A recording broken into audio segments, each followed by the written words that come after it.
Kalian sedang bawa dari Ayah Gaga Muhammad, Asep Yusman tampak mendatangi rumah duka Grand Haven, Pluit, Jakarta Utara Kamis, tanggal 16 Desember tahun 2021. Momen tersebut terekam dalam tayang kanal YouTube Nitnot. Tak sendiri, Asep Yusman datang ditemani oleh sang kuasa hukum, Fahmi Bahmit. Asep Yusman tampak mengenakan pakaian serba hitam dengan topi berwarna senada. Dilansir Kompas.com, Asep Yusman tiba sekitar pukul 10.45 waktu Indonesia Barat.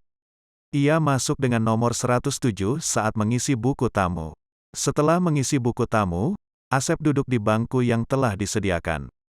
Diwartakan Kompas.com sebelumnya, Asep Yusman mengucapkan dukanya atas kepergian Laura Anna.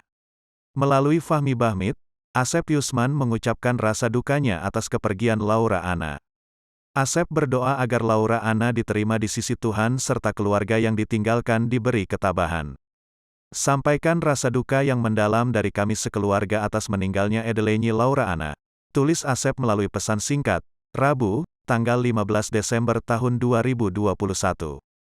Semoga almarhumah diterima di sisi Tuhan dan ditempatkan dalam surganya, serta keluarga yang ditinggal diberikan ketabahan menerima ini.